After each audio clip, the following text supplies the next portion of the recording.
In 2 weeks, Ford Motor Company is returning to the 24-hour Le Mans. This car right here was one of the winning cars at Le Mans 50 years ago. Well, what we did is we brought together the crew, the guys that worked on this car, that took care of the motor, that made sure that this car made it for 24 hours for Ford Motor Company. And it's returning to Le Mans in 2 weeks. They want us to throw the race. They want McLaren Amon car to win the race. I said, well, how can they do that? It was 3 or 4 laps ahead. How can they win the race? It's not Willow Springs where you got, a short track. This is like 8 miles long. It's very exciting to see the car come across the finish line. Was spectacular, and you had quite an achievement. You had to go through tech inspection. There was a 4-inch block that was about 2 or 3 foot wide. You had to drive the car over. Well, the cars wouldn't work any good at 4 inches. They worked better at 3.5.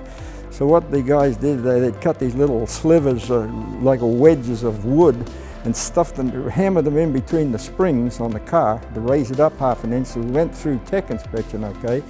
And then after the car got running around there, the wood would drop out and you'd get back down to 3.5 inches, and that's where the car would run the best. We started early and then started the race in the afternoon, and so we were up practically 2 days without rest. And we had some long days before the race too, so by the end of the race we were pretty well shot. We were more tired than the cars, I think. To be there, with that team and be at Le Mans, and being, it's one of those things that I reflect back on, and it's hard for me to even comprehend, but I was back there this last fall, and actually I took a ride around the track, and of course the track today, my goodness sakes, they got Armco everywhere, they've got bus stops, down the Mulsanne, and when we were there, man, it was just straight down the Mulsanne, and there's not a guardrail, there's nothing there except trees. The pits at Le Mans, were nothing like they are now. We used to have the wind-up phone that we used to call over at the end of Hanger Straight when we used to give the pit signals. There was no automatic guns for changing wheels. We still used to use the hammers for the knock-ons. The fuel was the gravity-fed tanks that came and we used to refuel them. There was nothing like the equipment they have now compared to then, but in the end, over the whole season, we ended up winning the GT championship. I was working at Shelby, and I had my hands full of working with the Sunbeam Tiger and the GT 350s. And then the GT 40 came in, and whoa, what a marvelous car that was. And I just had to break away and look it over from time to time because it's very unique to me.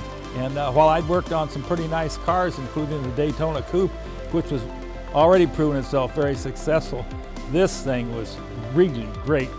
There's so many things written in books that are only half-truths or partial truths based on what people thought they heard, or innuendo or rumor, that I thought it was necessary to try and get the original guys here and have them give their thoughts and what they were thinking and what they did to keep these cars going and winning. And really, it was an incredible win, not only for the Ford Motor Company, but for, in my opinion, the United States as a whole. That was really quite a feat that they accomplished in '66. We got some really great stories today from the guys that worked on this car and all the Ford GTs and made everything happen for Shelby American. It's just amazing that Ford Motor Company stepped out and finally accomplished international success with a Ford-built, Ford-manufactured race car. And in 2 weeks, this car is going back to Le Mans.